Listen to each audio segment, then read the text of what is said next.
Okay. Good morning, good afternoon, good evening. Tashidile, assalamu alaikum to all our speakers and viewers joining us from across the globe. Welcome to the virtual event of Freedom Hour, an online discussion hosted by the Asia Freedom Institute, which is a non-profit organization that promotes democracy and religious freedom in Tibet and China. I'm Sakina Bhatt, and I'm the host and the moderator for today's discussion. And for this panel discussion, we will discuss on how content creators and social media influencers are using their social media platforms to raise awareness, especially in the realm of human rights. And in this really interesting topic, we have Kabir Kurban representing the Uyghur community, we have Chris Wong representing the Hong Kong community, and Buchung Katala representing the Tibetan community. And Kabir Kurban is an Uyghur activist, a secondary school teacher, and an executive director with Free Uyghur Now. Chris Wong served as a journalist in Hong Kong for almost 10 years and is now living in the UK.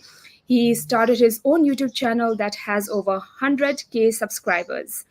And Bujung Katala is the founder and the host of Aha Moments, a show that has quickly risen to popularity within the Tibetan community. A very warm welcome to all our dear panelists. I know that my short introduction to our speakers will not do justice to them because they don multiple hats. So I request our viewers, if you want to get the full bio of our speakers, you can always go to AFI's website. Yeah, so before I begin, let me quickly run you through the agenda for today's discussion. We will start off with two general questions intended for all our speakers, and all our speakers can have 4 minutes to give your answers, followed by one individual questions to each of our speakers. And for that, our speakers can have 3 minutes or 3 to 4 minutes to give your answers. And at the end, if we have time, we have one general questions that is also in one general question that is also intended to all our speakers, and for that also our speakers will have 3 minutes to give your answers. And I request our speakers to please stick to the time limit because we want to finish the entire discussion within an hour. So I think we will start with Kabir, then followed by Chris and Buchungla. So without further ado, I would like to begin with the first general question. So, tell us about your personal experiences. How have your personal experiences and background influenced your approach to storytelling and advocacy on social media? And tell us about your contents and how are they educating and mobilizing your audiences? What innovative tactics have you employed to keep your audience engaged and informed? How do you ensure that your contents remains trustworthy and impactful? Kabir, Mhm. the screen is yours. All right. Good morning, good afternoon, good night, wherever you may be, or whatever time you may be watching this after the recording. It is an honor to be here with all of you alongside. I, you know, this question does come up a lot. Like, why do we even have individuals, like just Chris, Puchung, and myself, coming into these fields? It's called, unfortunately, lived experience, right? When you have a society of individuals who have undergone a similar oppression, and at the end of the day, we are individuals, right? With individuals with stories, skills, talents, creative juices that could be flowing through your mind. Those aspects of our individuality should never be watered down because of an oppressive regime. And when you have a population that is growing, that is fighting, trying to maintain their diasporic identity, a lot of this advocacy just comes naturally. Trying to funnel and fuel the creative outlets that you may have already had. For myself, it was through media, right? Understanding storytelling, really trying to captivate people through a story. That is how I really kind of stumbled initially upon this field of advocacy. Because when I was young, when I was, just graduated high school and my limited knowledge of, a Pythagorean theorem, I wasn't really capable of applying anything I knew to advocacy.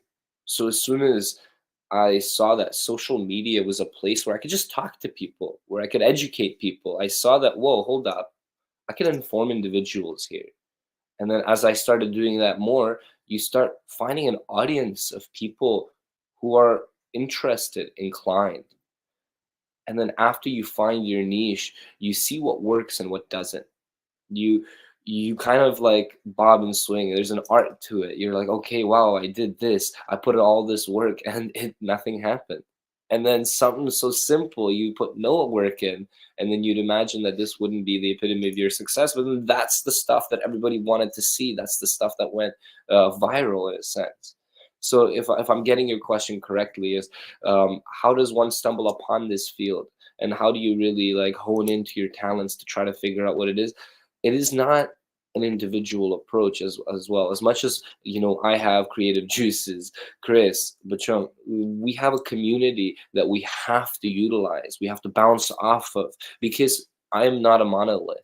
Kabir is not a monolith for Uyghurs. As a fact, Free Uyghur Now, as an organization with hundreds of thousands of reach, we are not a monolith.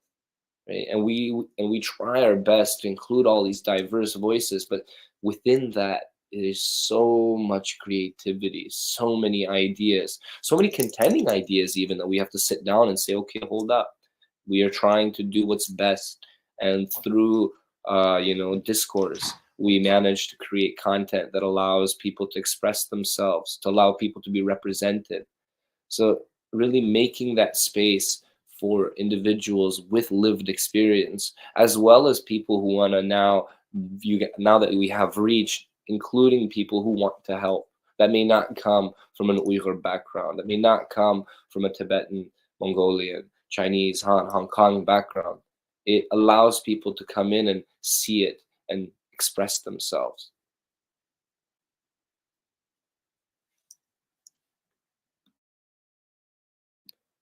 I believe you are muted, Sakina. I'm sorry. Thank you so much, Kabir. Thank you so much for giving a perfect outline for today's discussion. Let's hear Chris's perspective on this. So first of all, thank you, Sakina, so much for having me today in Freedom Hour. And I'm very happy to share my journey during my time or during my the time in my new life in the United Kingdom, where actually I truly believe that having time of experiencing freedom is one of the key elements of human being nowadays, and actually is very expensive as well. But it is unfortunate that it is very expensive in some place of this world, especially in China or in Hong Kong, or some places that is experiencing very hard time. So Freedom Hour means something, probably. Let me introduce some background of myself. As a former Hong Kong journalist for almost 10 years, it is actually very shocked that you witnessed the change, or even you are still witnessing the change of your homeland. I mean, my homeland. It was just 10 years ago since the umbrella movement. Probably you guys would have heard that, the umbrella movement. That was happened in heart of Hong Kong, of the city, because of the suppression of the Chinese government, and also to the 2019 anti-extradition movement. So Hong Kong has been turned into a completely Chinese city. So at this moment, why I'm in the UK, because I'm one of the Hong Kongers, or one of the part of the Hong Kongers are very lucky that we are entitled to reside to the UK by joining the Lifeline, since the British government and I and my partner are one of those. We are actually not immigrating to the UK, but we are fleeing. We are fleeing our homeland because the environment or the atmosphere of journalism has been dismantled totally. You will see the controlling. You will see the self-censorship is kind of a norm in journalism, in the press nowadays. So we are now actually operating a YouTube channel called CWR News Post UK for almost 3 years since we settled in UK, in London. We actually making newscasts and producing news-related commentaries every day. Yeah, it's a daily work. So it is kind of a pack work because we were journalists. We want to make real or genuine news or information in this city, I mean in London, and to deliver messages throughout the world. Yeah. Yes, we actually kind of replicate our own job in Hong Kong. So it is grateful that most of the audience trust our contents and believe in us to keep speaking out for them and reporting the truth to them, to Hong Kongers or to Hong Kongers all over the world right now. We are now, at this stage, we're not journalists here in London, but to keep our own role of journalists here.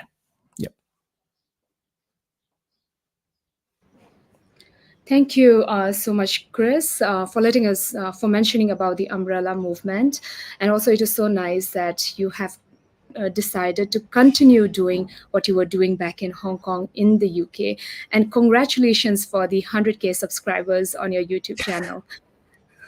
Thank you very much. Bu Chung La, welcome. Bu Chung La, let's hear your perspective on this. Hello, Tish Tilak. Thank you so much, Sakina, for having me here with these two wonderful people. Before I answer your question, I think I should start with apologizing. I think this is my first time doing such discussion in English, so I'm not really sure if I can do justice to it or not. So to answer your question, I think my background and experience has really shaped what I'm doing today. Because I was born in Tibet and escaped at very young age by crossing Himalayas to Tibetan children in village in northern part of India. And I couldn't meet or hear from my parents, my relatives, my family members for the past 15 to 20 years. But growing up in a community where 90% of the population share a similar story of separation from their parents, we found some sort of solace, and that's how we grew up together. Then when I was in my college time, I was mostly engaged with community works, advocacy, and activism, especially with Tibetan Youth Congress and Student for Free Tibet. There I felt some sort of division or some sort of gap in our scattered community, because Tibetan community is scattered all over the world, and especially in between the elder generation and younger generation. Elder generations don't really understand the struggle of younger generation, don't really understand the struggle of elder generations, and elder generation don't really understand the aspiration of younger generation. So there is some sort of gap. So I position in between these situations. I found it my responsibility to fill that gap. So today I'm traveling here and there, meeting different people from different background, hear their story, and try to share that in within our community with the hope of filling that gap and to try to inspire our community to do more, be more, and become more. So that's what I'm doing today. And it's been just 1.5 years, I think. So it's just a beginning. So I think I'm the least experienced people here during this conversation. So I thank you so much for having me here. Yeah. Thank you so much, Buchungla. And I think you completely gave justice to the first question, because that is actually what we really wanted. We wanted influencers to come and share their experience. And I think you are one of the most popular YouTuber in the Tibetan community who have raised to popularity in a very short span of time. And I know that I see your YouTube channel. I know the kind of stories that you convey, and I think that is really inspiring. You mentioned about stories, and we are going to talk more about that in our later discussion. So let me start with the second general question.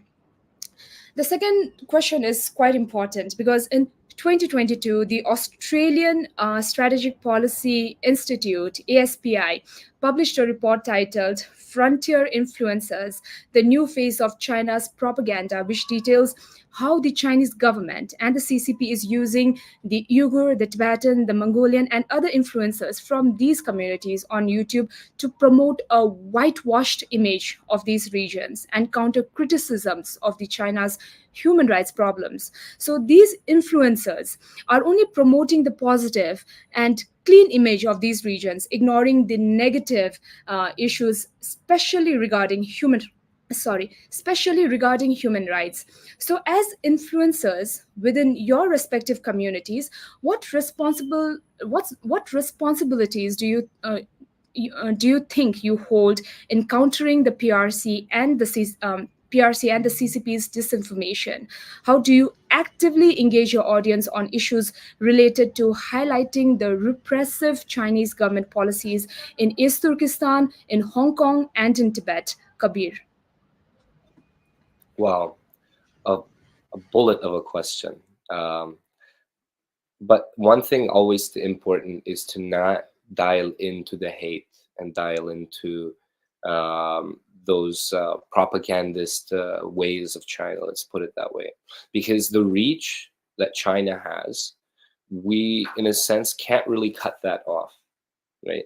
And when you look in comment sections, whether it be for my Instagram posts, I'm sure Chris, your YouTube videos, and I'm 100% sure you also get these comment sections of just keyboard warriors smashing away, number one, this is all fake, this is a spy, this is being funded by this, right? I could spend my productive energy and actually giving this attention, but in reality our capacities are very limited. I'm guaranteeing you that every single person on this call is either A, getting ready to sleep after a long day, or B, preparing for a long day, because that's the life that we have chosen as advocates, as activists, to actually be overworked and underpaid, and to give into that energy and trying to counter every single comment. That's not the countering that we should be doing. Rather, studying these tactics of and documenting what they're doing to actually show the people that, all right, there is an entire force, right? One of the most influential quotes was when I heard an Uyghur leader look into a crowd of Uyghur advocates and say that, I just want to let you know that this Wi-Fi is being tapped right now, that every single one of you are being monitored by a government that is so big, that holds nuclear weapons, that has an army, a military, but yet they want to listen in and try to stop you, the individual. May you be a high school teacher or a clerk or a bus driver, it does not matter to them. We are powerful, because why else would they be coming after us? We say that we try to be humble like Bachung and say that, oh, we are not experiencing this, but the reality is that China doesn't care. They see the power within you, they see that, and they are afraid of it, and they are willing to put so much money, hire so many bots just to try to counter us. So the reality is that should kind of fuel us, knowing that there are people out there who are trying to put every single resource they have in simply finding our comment section and trying to water down our ideas. But the reality is that our ideas are strong, that the audience grows, that people are listening.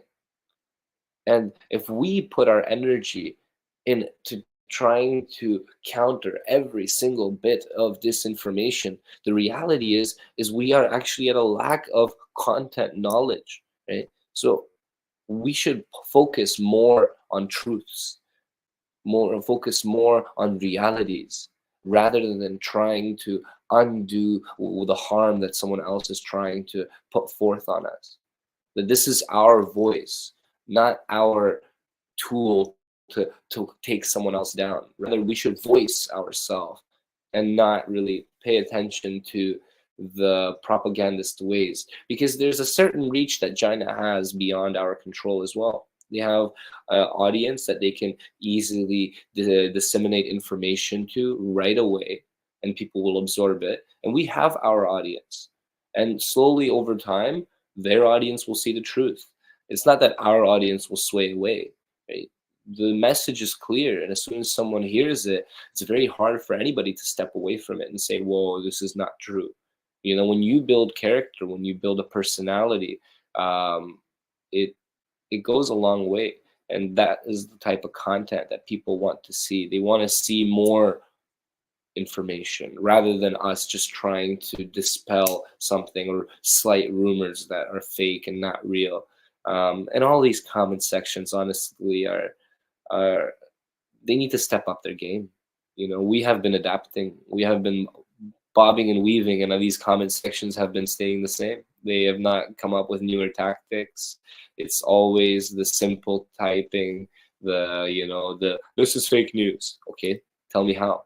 He is not real. I'm right here, dude. You know what I mean? These tactics have not changed. We have adapted, and we need to focus on that, on our adaptability and capability to create new stories, to share stories, to share information.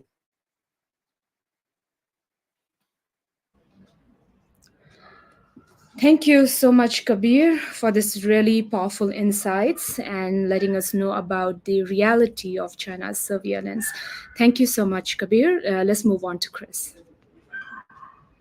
Yeah, I'm totally agree with Kabir, because we should not only focus on to tackle the propaganda from the Chinese government, because everyone know Chinese is posing different threats to all over the world. For example, in the UK, in London, we Hong Kongers are facing suspected spies by the Hong Kong government, by the Hong Kong ETO.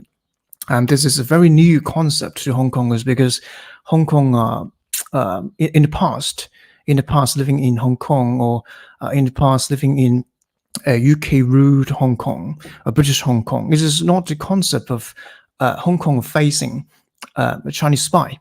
This is very new, very fresh to Hong Kongers. But now it is in London, is in UK.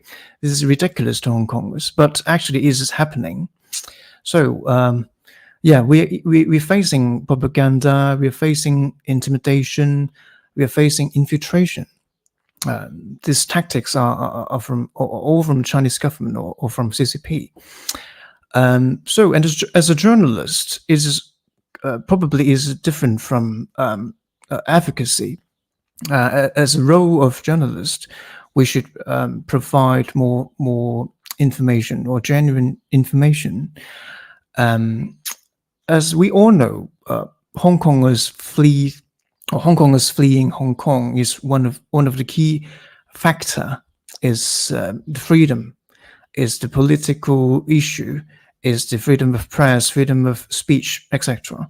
So freedom of information and speech would be one of the key factors that they're leaving, why they're leaving.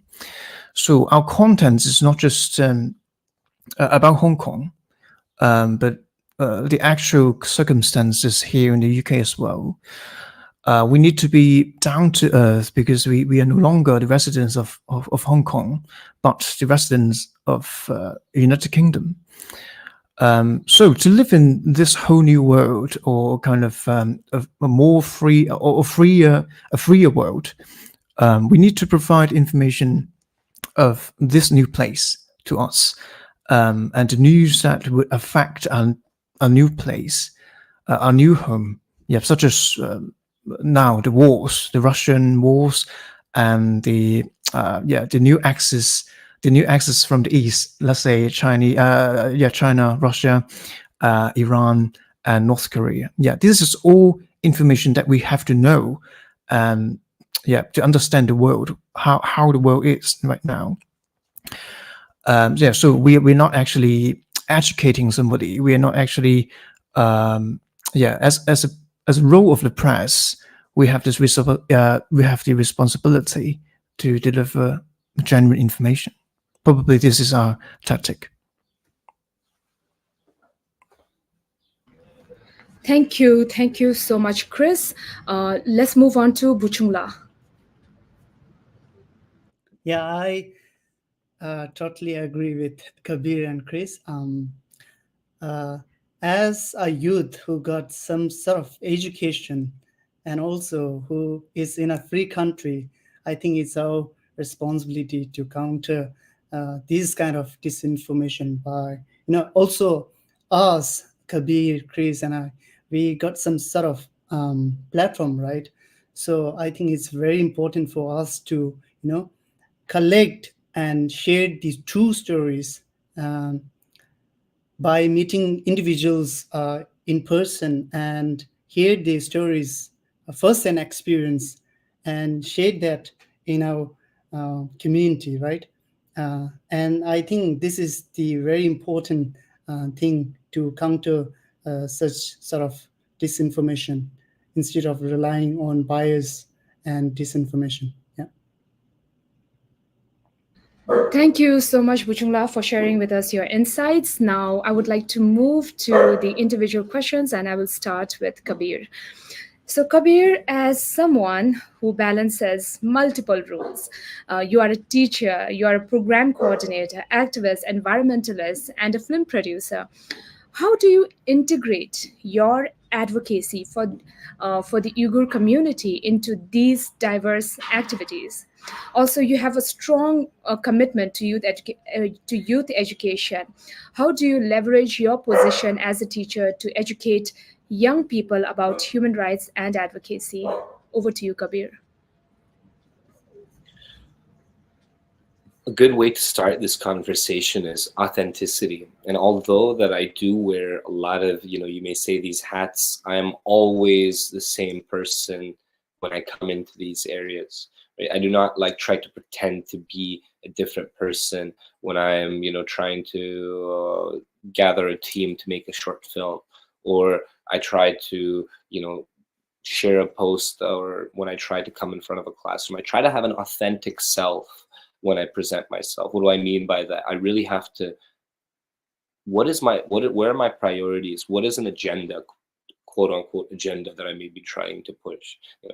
Reality is the agenda is trying to shed light on human rights experiences, but also at the same time knowing that there's an art to it, that I can't be going on my social media account every single day, from my couch yelling at people, hey, by the way, this is the best thing, this is the worst thing, this is how you can do, this is what you should do. And no, the reality is that people are absorbing content at such a rate.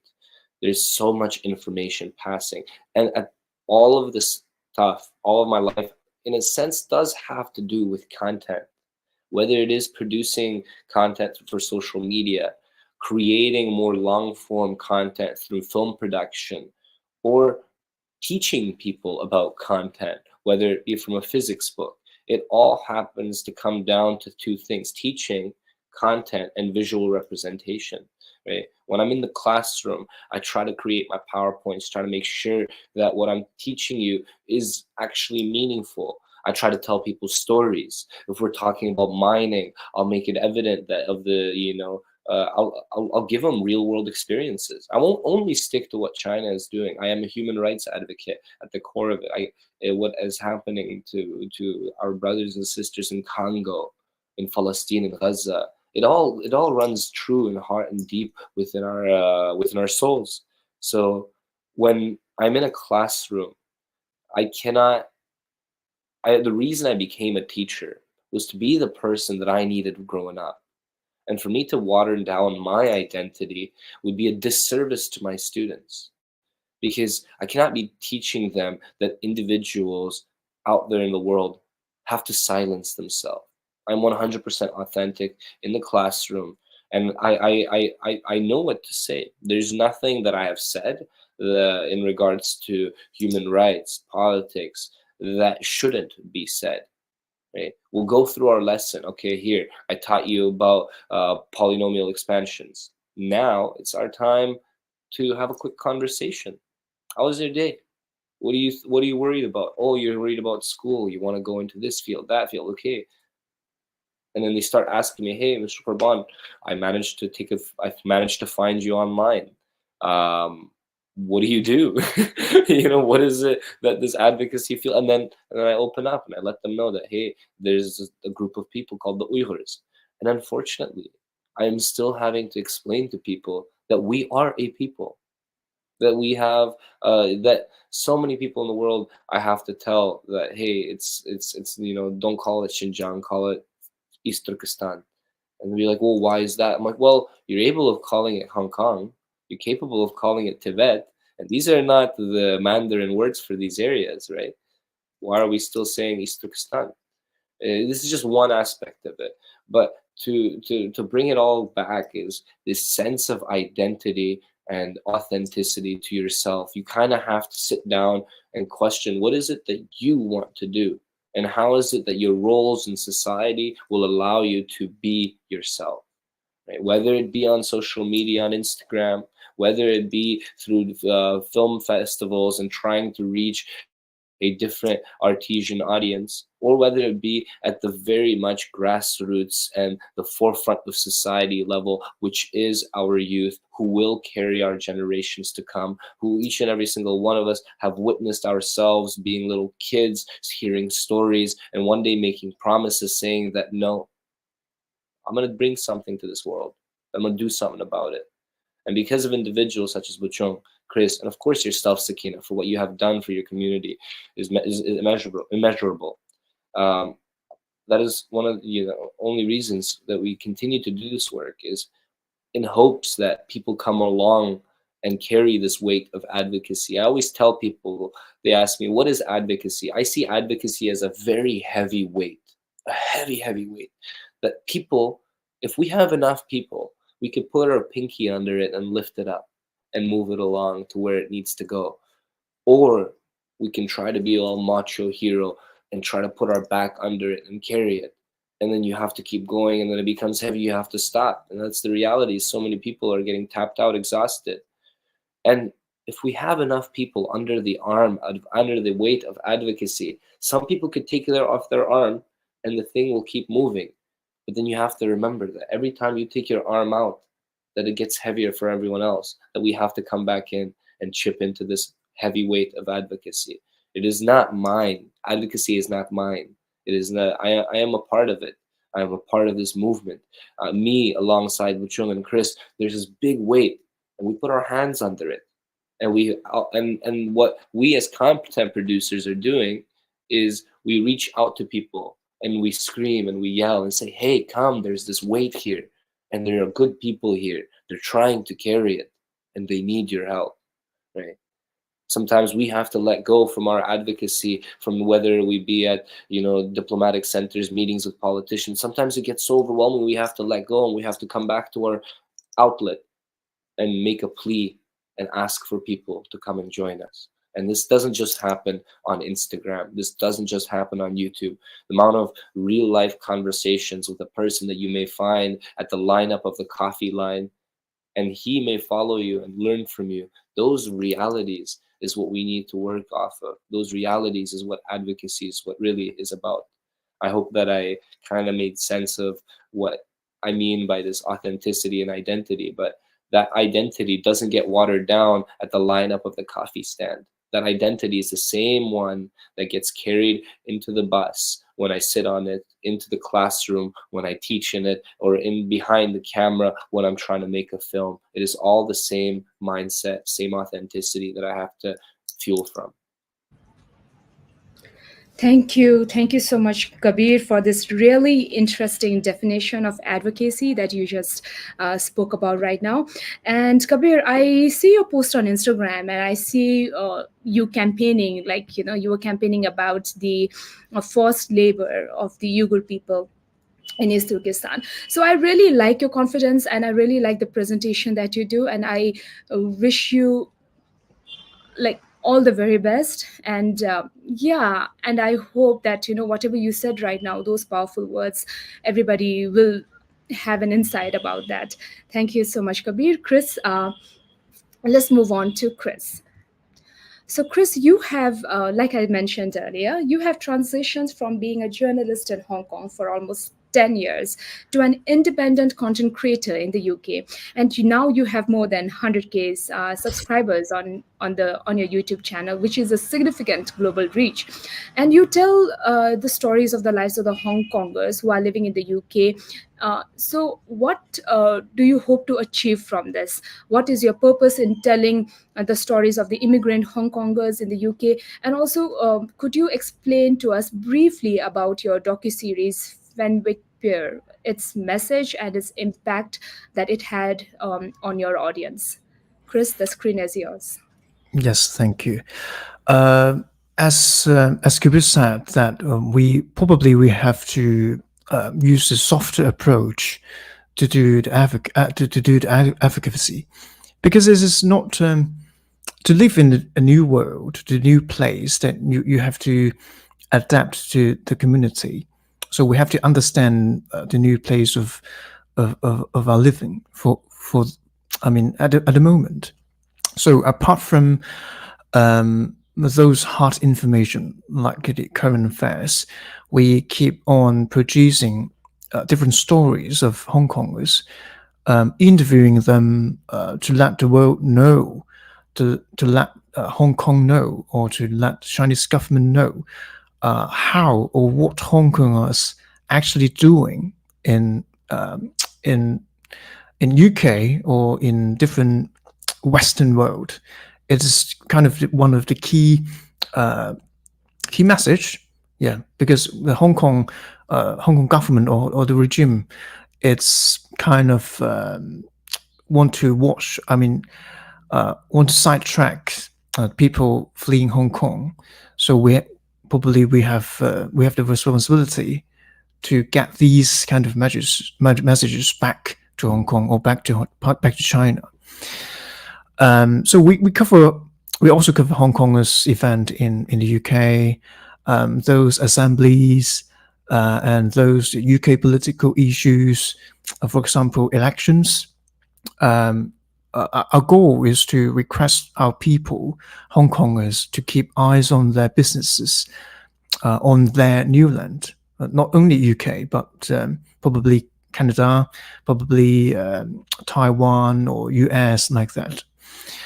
About the Fenwick Pier. Fenwick Pier is actually all about history of Hong Kong. Why Fenwick Pier? Because the Hong Kong government is trying to demolish, dismantle the real history of Hong Kong. For example, they changed the museum, the History Museum of Hong Kong, the contents, they changed the content in the museum. And they're now trying to change the content or change the name of one of the museum of the Battle of Hong Kong. During the Second World War. So about the Fenwick Pier. The Fenwick Pier is one of the series of documentaries of a former Navy military facilities in Hong Kong. The pier was facilitating the foreign Navy ships regularly, such as the U.S. Navy, such as the Royal Navy, Canadian, etc. The pier has been demolishing this month, right, May of 2024. So the rubbles are only left in that site. I make that series before I fled my homeland, when the pier was counting down to its finale. I interviewed 3 persons. One is the military photographer, one is battleships expert, and one is the long-served secretary of Servicemen's Guide Association in that year since 1970s. Her story is the key to keep this history in a kind of a layman way. She was not in the military but she knew plenty of high-ranking officials, Navy officials, those sailors who come overseas to Hong Kong knew her very much as well. So in this current environment in Hong Kong, the government is more happy to get rid of the shadow of West, the Western world. So I'm quite proud to produce it or to document one of the most significant histories of my homeland. It is quite kind of a treasure of our homeland. Thank you so much, Chris. And I'm really glad that you managed to record regarding Fenwick Pier before it was demolished. And I really wish, Chris, that I can watch your videos with English subtitles. I was like translating whatever was there in the caption on ChatGPT, and I was like, getting to know all the information about Fenwick Pier. And also I was watching your video where there was an elderly couple, right? It was really interesting. And I think that one had English subtitle, and I really wish, Chris, that your YouTube videos will start having all of your most of your videos will start having the English subtitle, because the contents that you produce are really, really interesting, and I really look forward to the English subtitles from you, Chris. Yes, So yeah, we do hope so. We do hope so, but it actually is a very heavy loading of our work. Yeah, but actually, we are more than happy to deliver our stories to the Western world. Thank you so much, Chris. Buchung Lau, your personal journey from Tibet has deeply influenced your work, and you have mentioned that earlier as well. And in one of your interviews, you spoke about how many Tibetans, when fleeing from their homeland, carried little with them besides their stories, and you called their stories their asset, right? So today, you channel these narratives through your platform to keep the stories alive. Could you elaborate on how storytelling serves as a powerful tool in preserving cultural identity? So, how do you believe that these stories can inspire your audience? Buchungla, the screen is yours. Thank you, Sakina. Yes, when many of my friends, many of our elder generation, when we escaped from Tibet, we left almost everything behind with the hope of returning home soon. But then we saw another generation growing in this foreign land.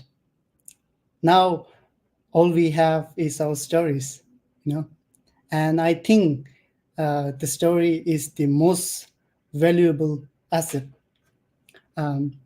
because with stories, we can bridge our elder generation and younger generation. With stories, we can remind ourselves of who we are and where we came from. And story is a very powerful tool. With story, we can bring all community together. For example, Uyghur, Hong Kongers, Taiwanese, Mongolians, East Turkestan. With stories, we can bring our people together and inspire them to be more resilient and to do more, be more, and become more. So I find story as a very powerful tool, one form of very important form of advocacy. Yeah.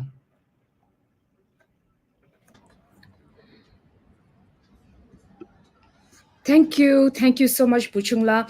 And while I was watching one of your interviews, you mentioned saying that you had interviewed a lady. I don't remember that lady's name, but then, like, what happened to that lady, and managed to get all the stories out of her and able to record in his YouTube channel. But after a few days, that lady passed away, and and all of us, we were so happy to get to know her story from the first person itself. So in that ways, like, I found it like really motivating, and I had even my parents say that it was so nice to see her. I think it was just like 1 or 2 weeks after the interview the lady passed away. So in that ways, like, I myself, I also found that stories are actually really important to keep your identity alive.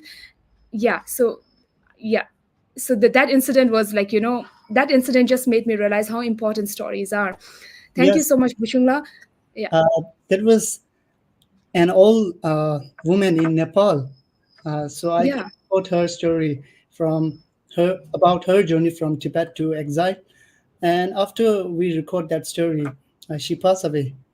And I got a message from her family saying that even they don't really know much about her story. So I think we should focus more on our elder generation story, how they struggle, during those period, and it will definitely inspire our younger generations to be more resilient.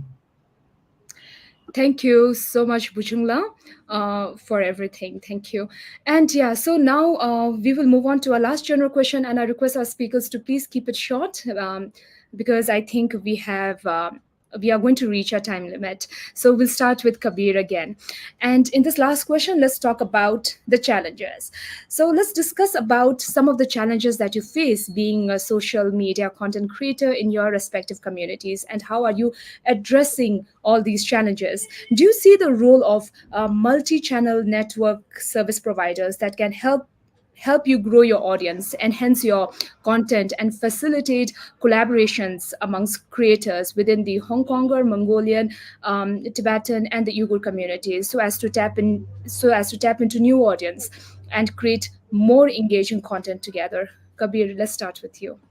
Wow. When you say challenges, like mountain load of just like things, issues come up, whether it be domestic policy, whether it be, politics, international, just community politics, trans community politics, I'm gonna be honest with you, none of that is really a challenge. The challenge that content creators face, especially on platforms that require virality, is that exact thing, is that viral aspect of it, where what you want people to hear versus what they want to hear versus what Instagram or Facebook or YouTube wants people to hear.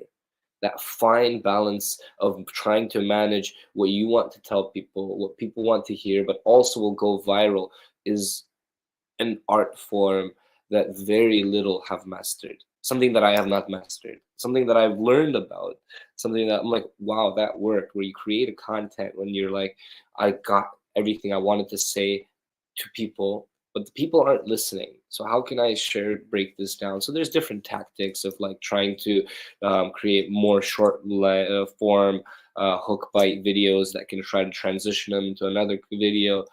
The reality is that the challenges we're facing is the message is not being reached to the people. So when you say, okay, are you thankful for these platforms? 100%.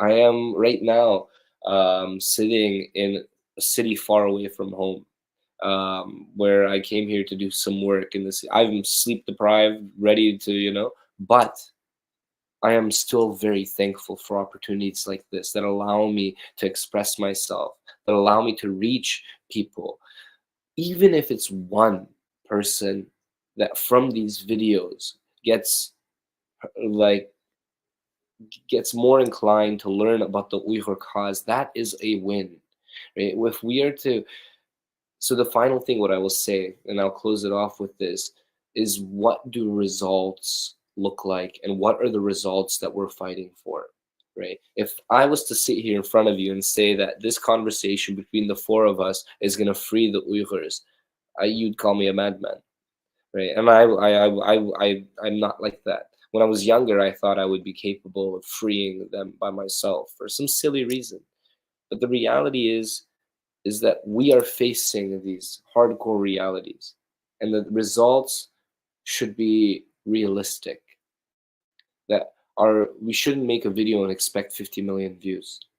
You should be smart with it. Be like, this video, with the content it has, with the music it has, with the length it is, should reach X amount of people. And if it doesn't, work hard, push it. There's enough people out there, such as myself, that will amplify your voice. If you have anything that you would like me to share, and this is an open invitation to, Bachung and Chris, I think, this is at the core of what is happening here is this, transnational support, not transnational repression, but transnational support for one another. So if you have anything you need me to push out there, because that's what I face a lot of times, is I create something very nice and I think that it is, but it doesn't get reached. So that is the challenge, and one way to get through it, and make it out of the weeds, is consistency and determination. Because you do it enough, you will either A, master it, or B, you'll get lucky and something will hit and you'll go viral. And it is an art form. It is something very hard to do, because you need to believe in yourself, make videos after video after video when you don't get any views, and you're still dedicated and you're still trying to do it. Because why are you doing it for, right? If you did it for the views, you wouldn't have gotten, you would have given out the first couple of times. But we're not really doing it for the views. We're doing it for the message, and in hopes of that someone out there will view it and join the cause. So once again, thank you, Sakina, Bachung, Chris. I'm here for you, and I pray that you'll be there for me, because I cannot do this alone. And I know that you with your skills and talents, we can get through this together. Thank you, Kabir. Thank you. And of course, we will stay connected, and you can always reach out to us, like if there is anything that we can help you with. Let's hear Chris's perspective. Yes, right. All about the Kabir said is about the online world. The online world is talking about algorithm, and algorithm is something that is completely complicated to human beings. Yeah, you cannot understand, you cannot control, you cannot predict. Yeah, it's out of prediction actually. So for online creators, online content creators in this world nowadays, probably you should think out the box. How to think out the box is you keep doing what you think it is right. Okay, you can't use your prediction to do those content. You should keep on what you're doing. Only this is the key way to continue your work.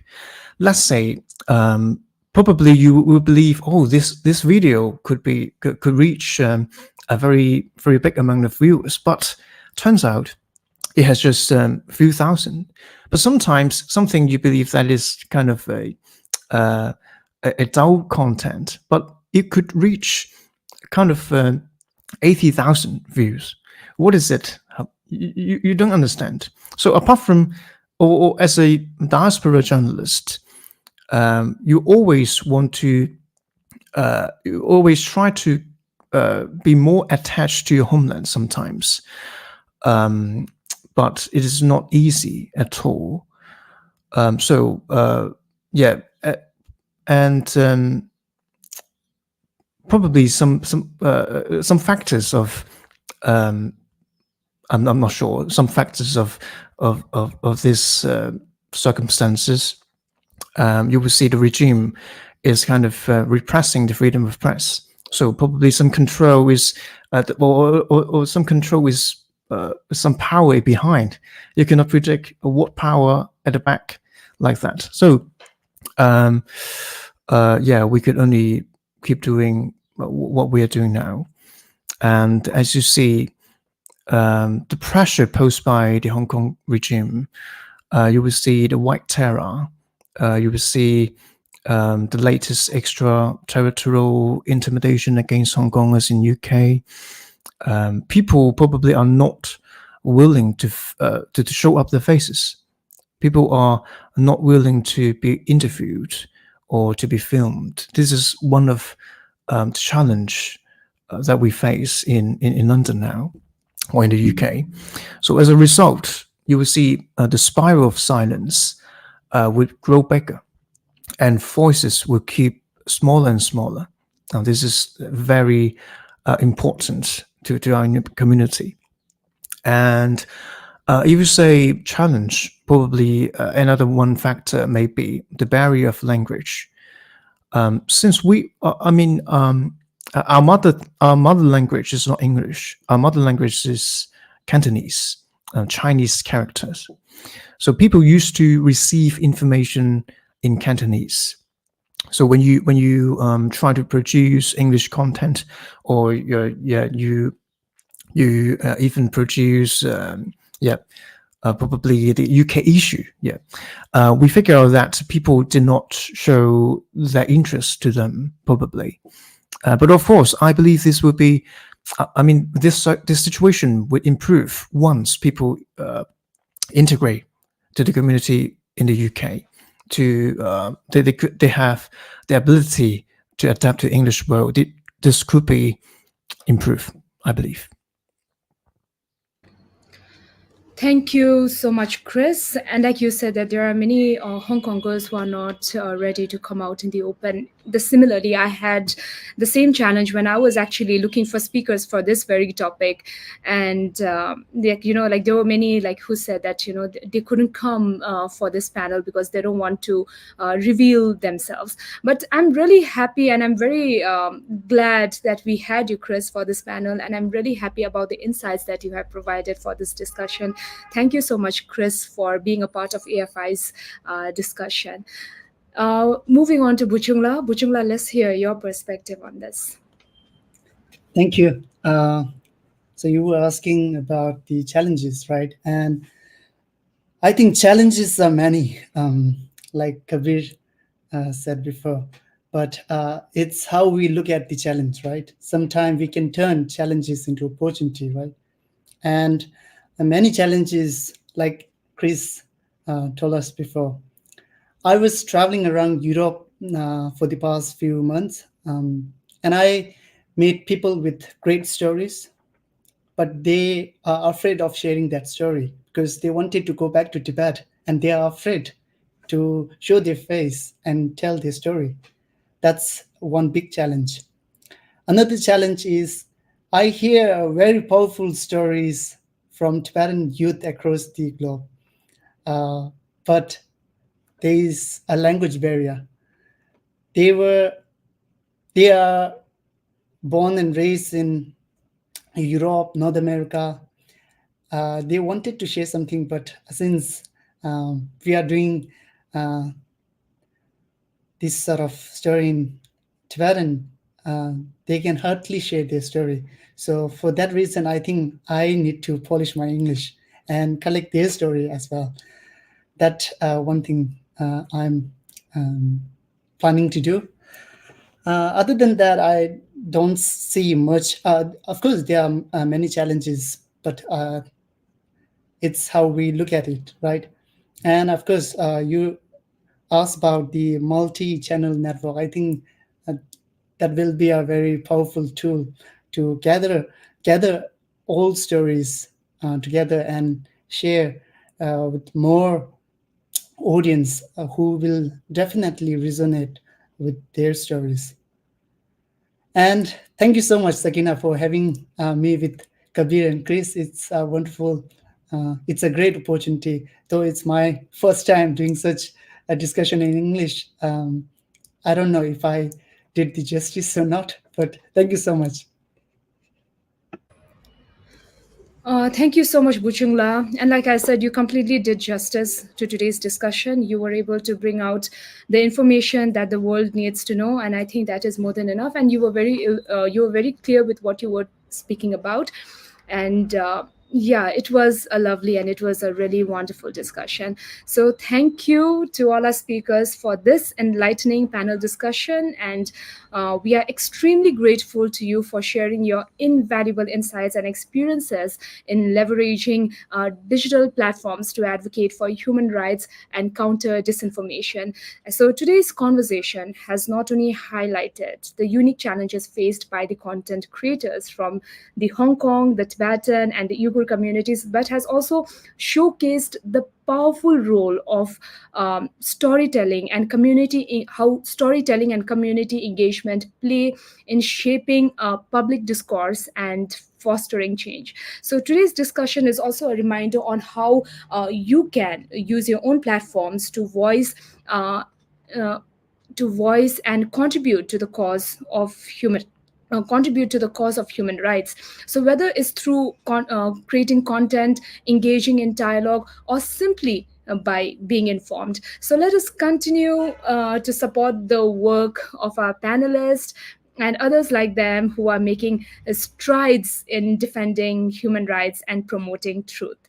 And before I end, the video of this session will be uploaded on Asia Freedom Institute's website, and I would like to request all our viewers to please follow Asia Freedom Institute's social media platforms on LinkedIn, Facebook, and Twitter, X, or what you call it now, for more information on AFI's programs and activities. And we are now also available both on Apple Podcast and YouTube. So thank you, and also thank you to everyone who is involved in the discussion today. And thank you once again for your participation, dear panelists, and we look forward to seeing you at our future events. Stay connected, stay informed, and keep advocating for change. Thank you so much. Thank you very much. Thank you everyone. Thank you. Have a great one. Yeah, you too.